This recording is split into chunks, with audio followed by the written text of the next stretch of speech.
Hello, welcome to the Comic Book Commentary. I'm Bo Leidig, and this week, once again, we're going to be taking a look at another Image/Wildstorm classic. What a surprise! Gen 13 number 0. Let's zoom in and take a closer look. First published in September of 1994, I have to admit before we even get started, this is my first time ever reading any issue of Gen 13. It was never really a comic that I was all that interested in back when they were initially being published. It was not something that really jumped out at me. And I was actually quite surprised when reading this book for this video to find out that Gen 13 is actually somewhat of a spin-off of Wildcats, as we will see in this issue. And which I guess makes sense. Jim Lee actually did a pretty good job of making sure that even if his comics didn't always have the best tie-ins to the greater Image universe, that the Wildstorm universe itself definitely functioned as a cohesive unit. There's always tie-ins between all of the Wildstorm books and the characters within those books. And I really got to give Jim Lee some credit on taking the time to make sure that all of the books produced by his studio could mesh together and form a cohesive universe within themselves. So as it turns out, Gen 13 number 0 actually contains 4 short stories within it instead of one big long narrative. And that means that there are a lot of people who worked on this book. So let's see if we can get through this.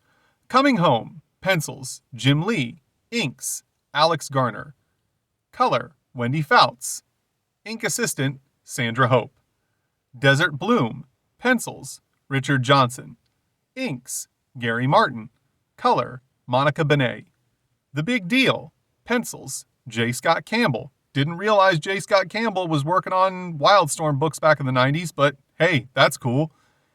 Inks, Mark Farmer and Gary Martin.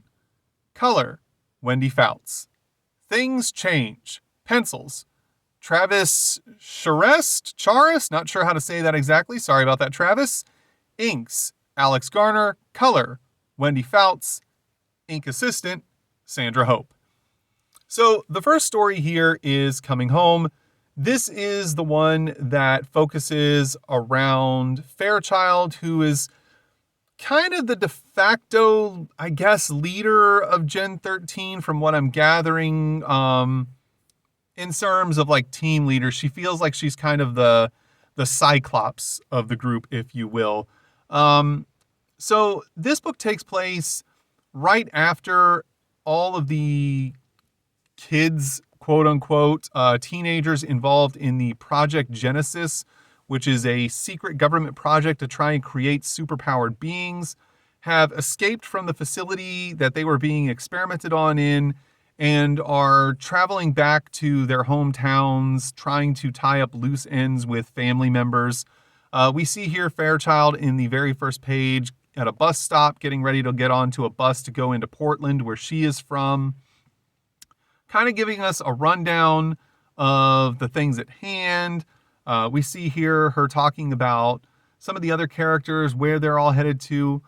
We see here this character who is, I guess, named the Traveler, who was someone that they all fought before splitting up in Gen 13 1/2. The 1/2 comics were something that was done in conjunction with Wizard Magazine, if I remember correctly. I only have like 1 or 2 of them. But I will do videos on the ones that I have. I know I have the one for the Max. And they're kind of, some of them have direct involvement to the overarching story narrative of the main comic. And some of them just kind of exist as their own story, and they don't have a huge tie-in to the main story. It's kind of weird how they were done. They all have a weird little certificate they came with. Like I said, I'll make videos about the ones that I have. We'll get into that later on. But as we can see here, we just get a rundown of what all of the other team members are up to and where they are headed. Here on the next page, we see the bus traveling into Portland with Fairchild riding on the bus, looking outside at kids on a playground, kind of reminiscing about her hometown and really debating on whether or not she's cut out for the lifestyle of a superhero and whether or not she would have been better just coming back to Portland and settling down. She's been studying at Princeton and she's really just kind of, I guess, homesick. She's just wondering if she should have tried to find love and settle down and start a family the way that her cousin did. She married her high school sweetheart. We see here on the next page, her cousin has now had a baby with her husband, and they are waiting for Fairchild at the bus stop. Cliche, her husband is a big jock meathead who is a real jerk and treats her like crap, and her cousin is really just trying to settle him down and, be like, come on, we got to wait for her. And then they see Fairchild get off the bus. They're surprised at how much she has grown. As we can see here, Fairchild is a solid foot taller than her cousin, which we're led to believe was not the case when she left to go to Princeton. Of course, this is a result of the experiments that were done to her in the Project Genesis, giving her her powers. She hugs her cousin. They talk about a party that's being planned by Fairchild's parents back at their home and that they need to get going. Then we get kind of a crass remark about how her cousin's husband should have sent her cousin to college so that she could wind up being all tall and beautiful. Fairchild tells him to knock it off. Again, once we're also really driving home the point that this guy is a jerk who doesn't care enough about his wife and his child. Here on the next page, we see that Fairchild is somewhat alarmed that her cousin Karen has told her that there were some men looking around for Fairchild. Then Karen's husband interjects that the men paid him and he told them to follow them to the bus stop so that he could introduce them to Fairchild. Fairchild immediately realizes that these men are from the government and are hunting her down. She tries to get away and tells her cousin's husband that he's made a grave mistake and that it was, calls him an idiot. He's really upset about the fact that she's trying to run away and is mad that she called him stupid and insulted him. Karen also can't believe that he's done this, asks him for an explanation. He quickly tells her that they need the money, that it's expensive providing for her and the child. And then, of course, in typical cliche fashion, he's not just an overgrown meathead who's a jerk to his wife. He's also an abusive husband, too, as he rears back his hand to hit her for talking back. And Fairchild quickly stops him, grabbing his wrist, telling him that he is never to put a finger on her again, slowly breaking his wrist in her grip. He's freaking out, telling her that his arm is breaking. She says that she's going to do a lot worse than that to him if she ever finds out that he's hit her again, and that she'll put him into a body cast.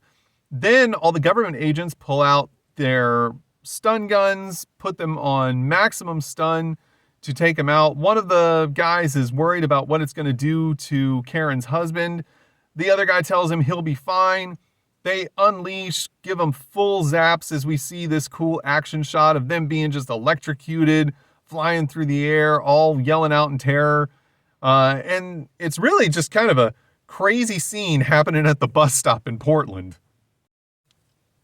Here on the next page, we see that Karen's husband is unconscious from the huge electrical shock that he has just suffered.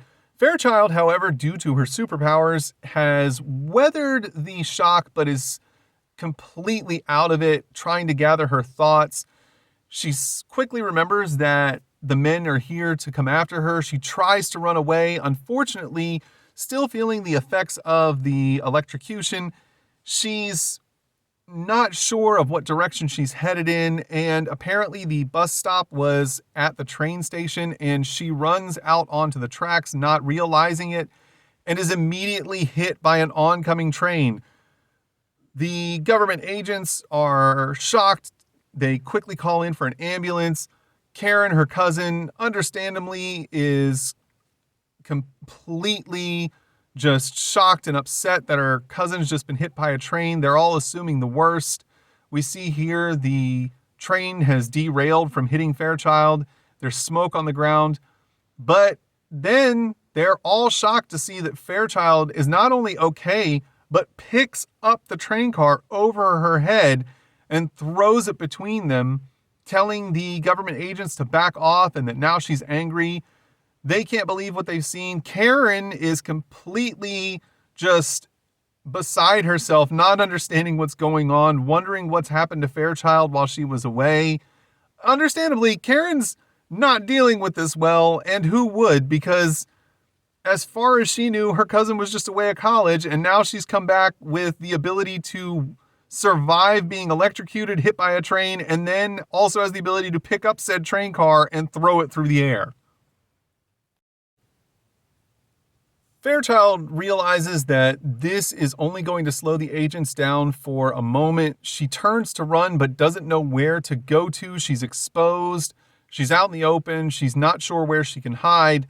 However, a car pulls up in front of her, and the man inside tells her to get in. She asks him who he is. He says that his name is Wesley. He's a friend. Fairchild doesn't know if she can trust him, but he tells her that he was sent by Lynch. Now, those of you who have been watching my videos up until this point may remember Lynch as a character who has had a pretty significant role in the early days of Wildcats.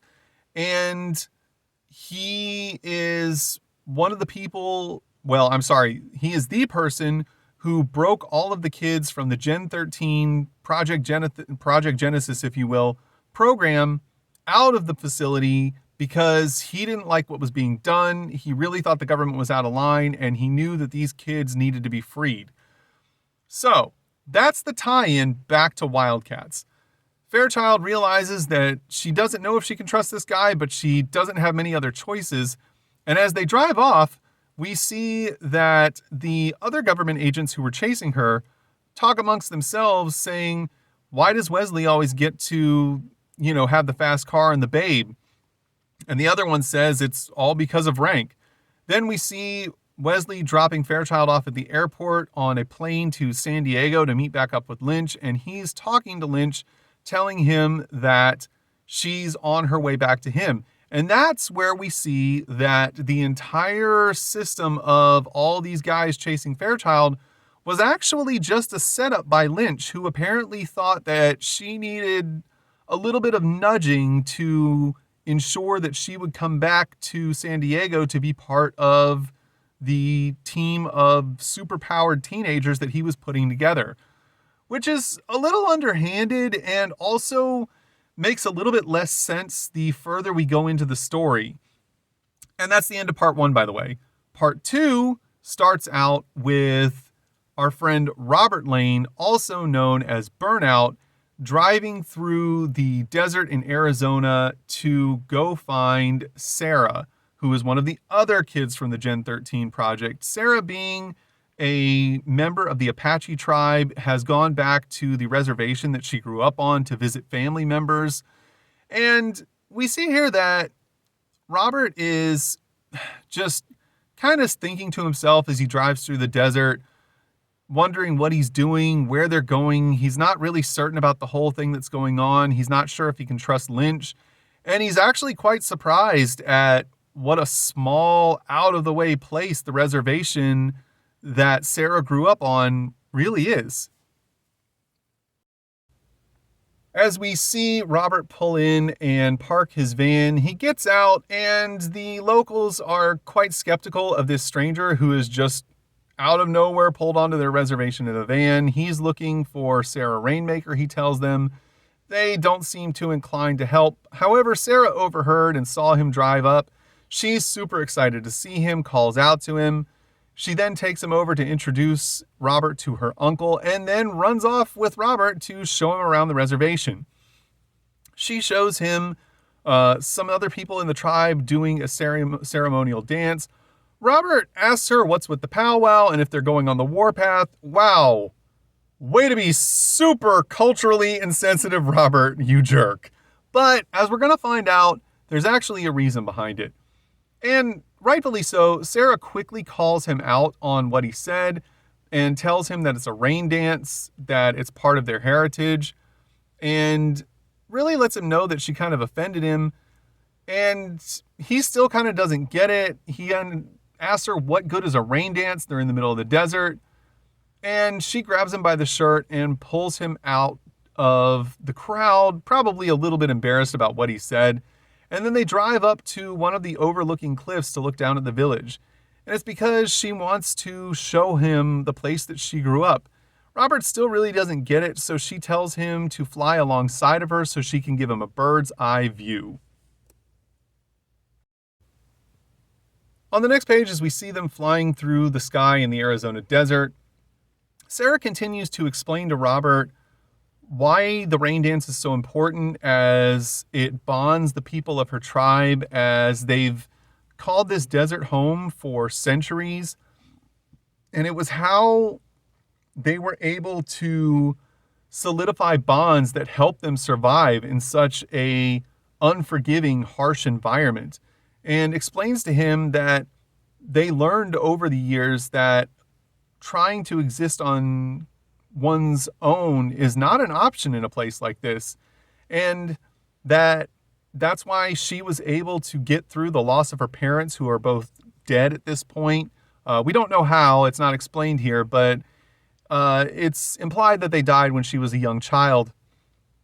And that her bonds with the rest of her tribal people were so strong that despite dealing with such a horrible loss, she was able to pull through because she knew that the other people in her family and the rest of the tribe were there for her.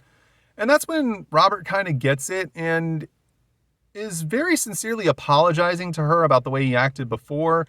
And we find out that Robert grew up 100% from birth in the foster care system, and unfortunately for him was never really ever able to really form any real family bonds with anybody, as he was really just passed around from one family to the next, and deals with a lot of issues from his parents just leaving him behind and never feeling like he ever belonged anywhere. And we also see him pick up a handful of sand here, and he uses his heat-based powers to turn it into a glass statue of Sarah, which kind of implying that he really has a strong affection for Sarah here. But he talks about how the first time he ever felt like he belonged was at the facility during Project Genesis, when he met the other members of the team, and is really scared now that they've all gone their separate ways that they're never going to get back together, and is really hopeful that he can find somewhere that he belongs. Sarah, of course, tries to comfort him and tells him that she's not going anywhere, and that the two of them are going to go back and join up with the rest of the team as they look out over the sunset.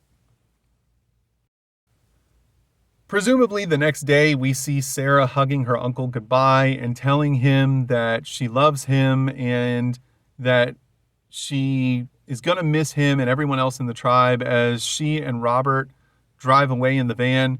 Robert asks her if she's sure about this. She tells him no, but that he needs to keep driving.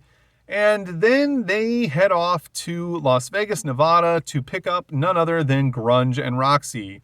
And that's the end of part 2. And what do you know, part 3 starts out right in Las Vegas, Nevada with Grunge and Roxy. They're here looking for Roxy's stepmother, who she was told had been working as a cocktail waitress in one of the casinos.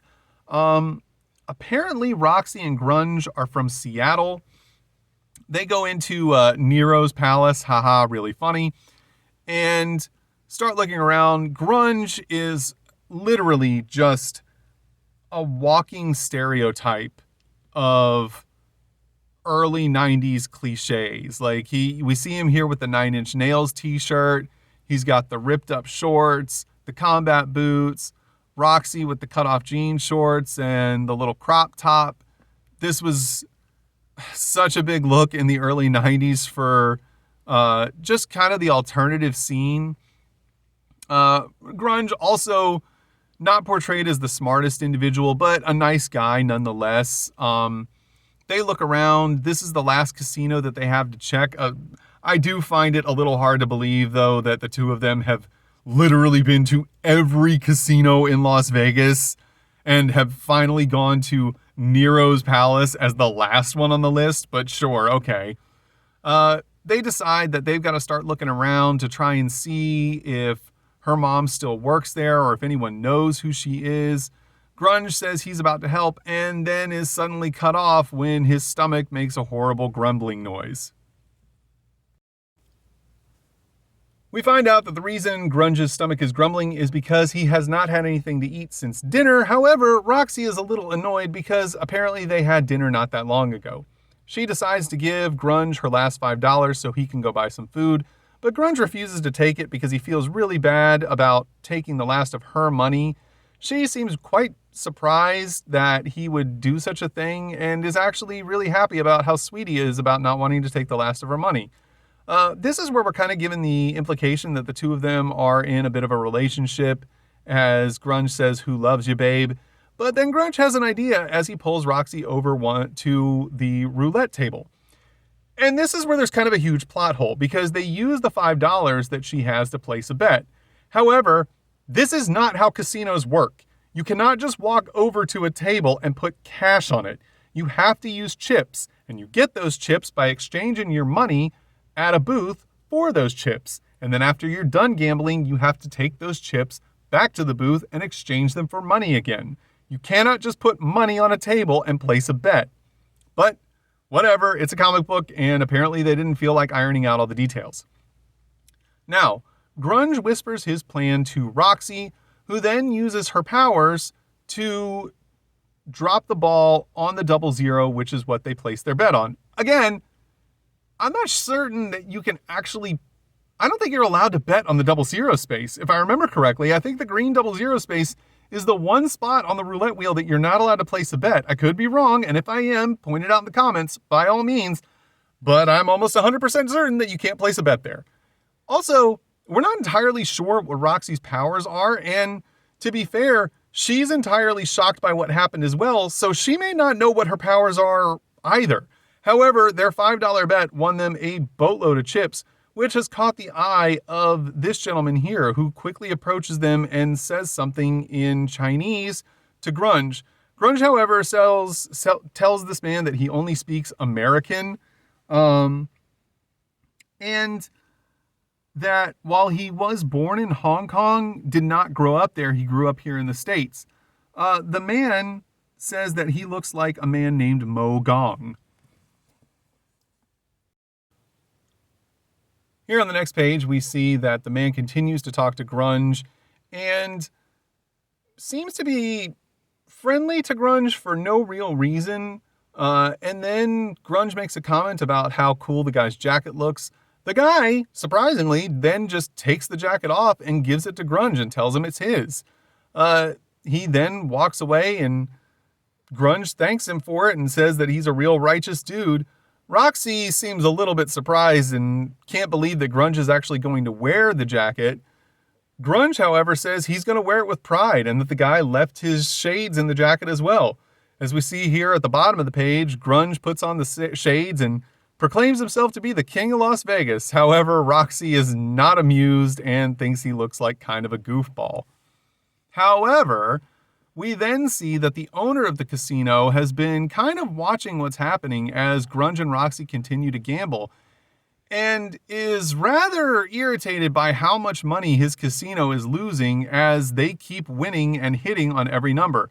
Just a heads up, if you have superpowers and you plan on cheating at roulette, it's probably a smart move to not hit on every single roll that goes on the ball or on the board, because it's going to draw the attention of security.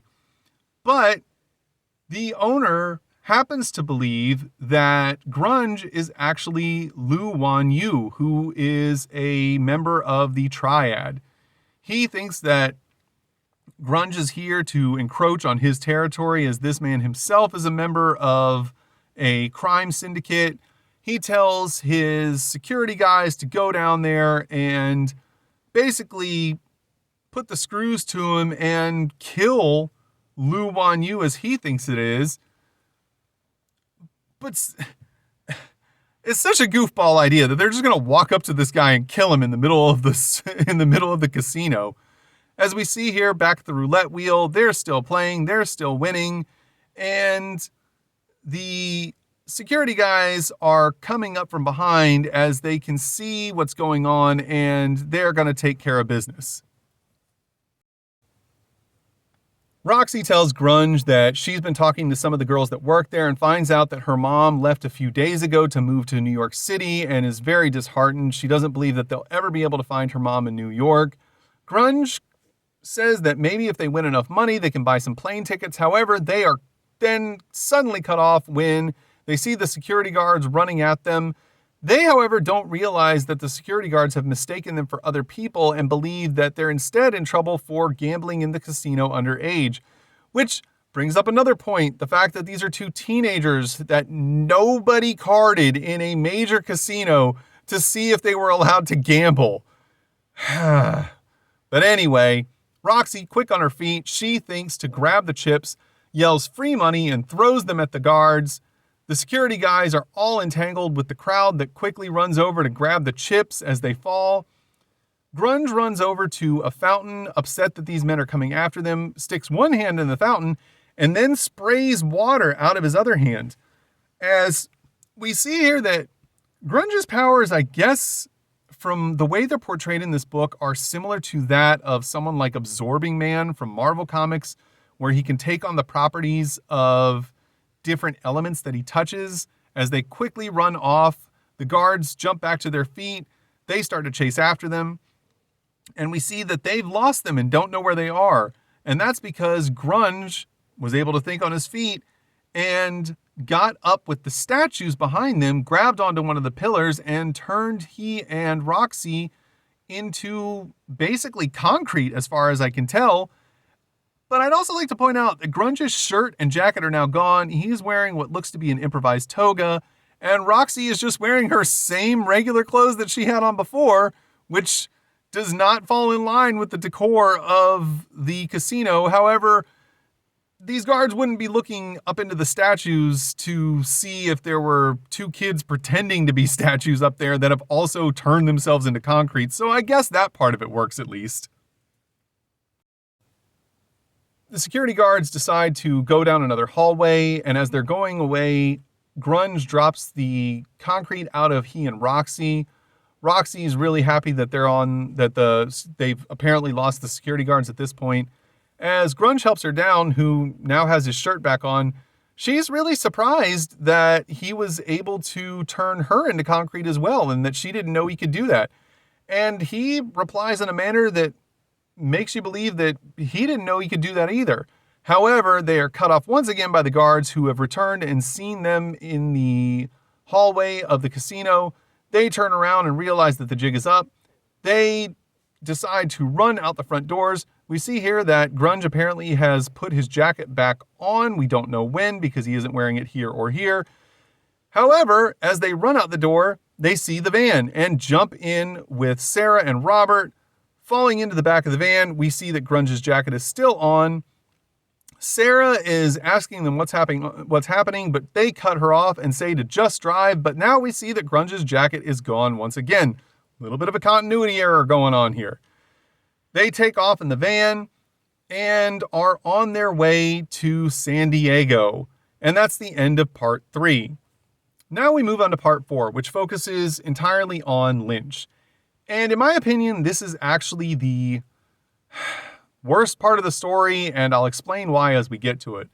We see here Lynch going over an entire drawn-out inner monologue of just what was going on and how he used to be one of the highest-ranking officials in the agency that was performing the Gen 13 experiments, the international operations, as we see a facility called the Towers, which is in Virginia. He's able to fly into these towers with a hang glider, and even states in the inner monologue that the only reason he's able to do this is because the sensors of the facility are registering him as a bird because he's not using any kind of powered flight. However, I find it really hard to believe that a facility with this level of technological capabilities cannot distinguish between a bird and a full-grown man using a hang glider to fly. They're nowhere near the same size. One of them is made out of metal.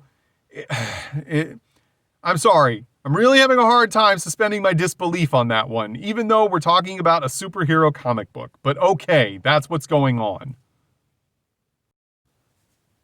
We see here on the next page, Lynch lands on the roof, puts down the hang glider, uses a grappling gun to rappel down the side of the building, and begins to cut his way into the building.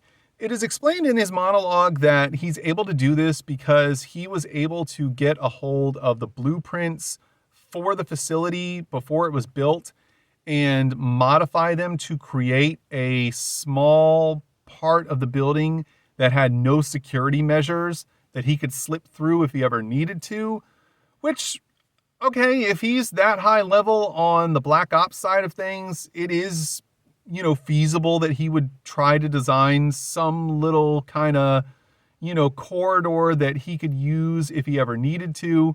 We see he cuts his way in through the wall, kicks it in with his boot, and crawls into a men's room on one of the floors of the facility. Very happy to find that there's no one currently using the stall. As he gets up, he walks out and puts on a light refracting suit that uses an optical illusion type of camo, I guess similar to that of the Predator, if you will, where it bends light and essentially makes him invisible to anyone around him, which would be a really cool way of explaining how he's able to move through the facility if it wasn't executed so poorly, as we're going to see on the next page. Here on the next page, we see Lynch outfitted in the suit, and this is where the problems begin. The suit itself only covers his body. It has no hood to cover his head. It also does not cover his utility belt, which he is wearing on the outside of his suit. And it doesn't cover his boots, which are also exposed. This means that as he moves through the facility, he should appear as a disembodied floating head with a floating utility belt and a pair of just ghost boots walking around through the hallways. But whatever, apparently we're not supposed to think about any of that. He also apparently thought ahead to bring an out of order sign to put on the stall to hide the hole that he cut in the wall. He then walks out into the facility, and this is the next point that I want to make. We see here that Lynch is in a full sprint because the suit he's wearing apparently has a very limited battery life, and he has to move quickly so that it doesn't stop working while he's in the middle of the hallways, exposing him to everyone who's there. Once again, he's not completely invisible as drawn. But more importantly, I'd like to point out that the things he's wearing on his utility belt are all made of metal. And we see them here dangling loosely. And on this next page, the next panel, we see that they are all pointed out horizontally to show the motion of the fact that he's in full sprint. That means that all of these things are jangling together. He is in a full sprint, which means his large combat boots are stomping against the ground as he's moving through a hallway filled with people.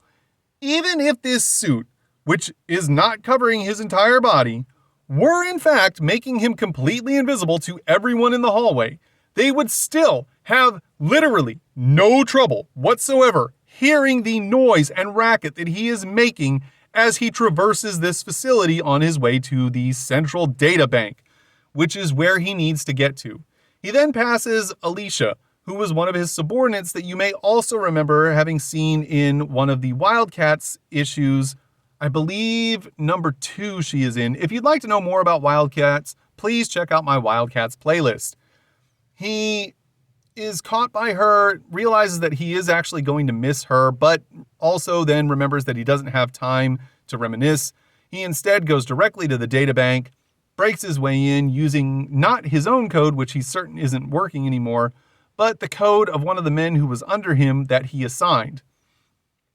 He gets inside, downloads all of the data from the Gen 13 Project Genesis project that he needs, and then eliminates it all from the internal data bank of the facility itself. And then quickly decides that he doesn't have any time to waste and heads back towards the bathroom. We see Lynch darting out of the central data bank. He makes his way all the way back to the bathroom, opens the door, but realizes something's wrong as the out of order sign is gone from the stall. However, he doesn't have time to process it as he is quickly punched directly in the face, and then looks up to see Alicia and Craven. He's not sure how they realized he was there, but Alicia says that she spotted him earlier in the hallway, and that the fancy suit may hide him visually, but that he was unable to hide his thoughts from a telepath. And this is another problem I have. If Lynch had her working directly underneath him, he would have known that she had telepathic powers and would have been able to pick up on his brainwaves and thought patterns when he walked right by her. Again, this kind of stuff really bothers me. At any rate, he's told he got careless, and he asks what they're going to do.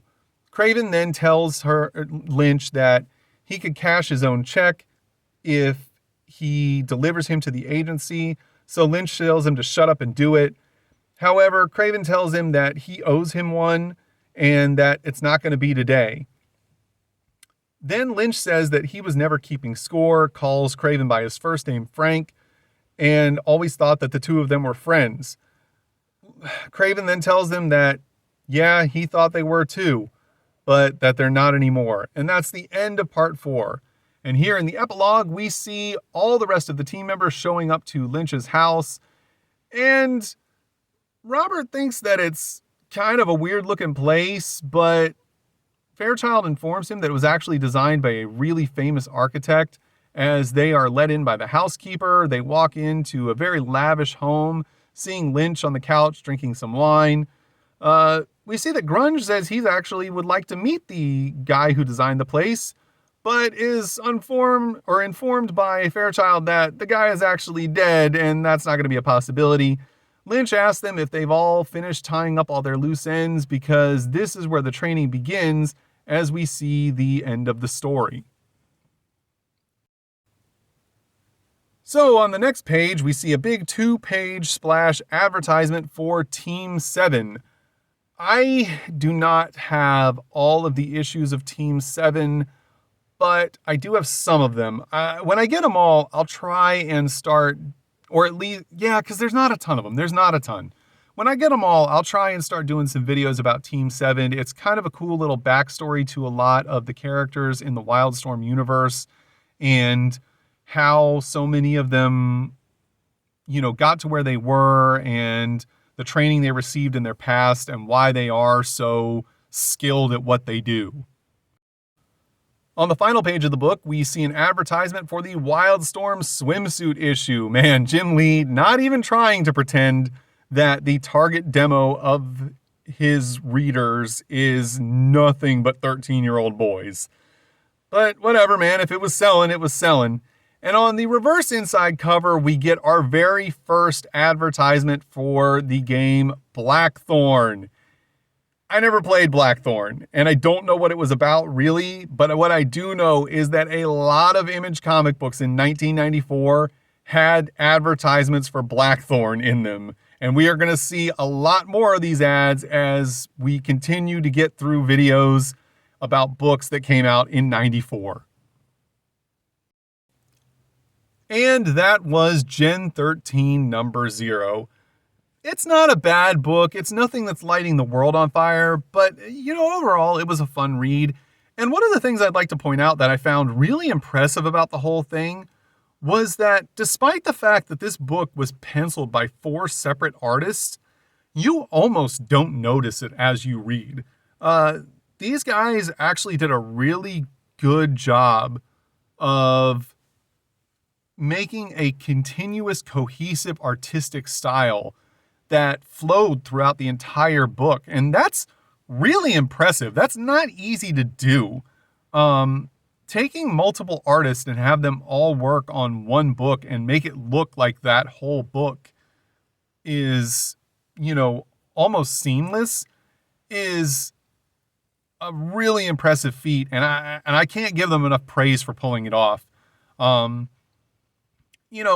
again, there's some problems here and there in the story, but overall, I thought that it did a really good job of kind of giving us a little bit of backstory into the team and, a little bit of where they came from and stuff that they were doing in terms of, their own character motivations and, why they felt compelled to stick together even though they could have all split apart and tried to go their separate ways. But once again, these are just my thoughts on the matter. You may have a different opinion. You may have really liked this book or hated it, but either way, it's okay. If you did enjoy today's video, please feel free to like, comment, and subscribe. And thanks for watching. Have a great day.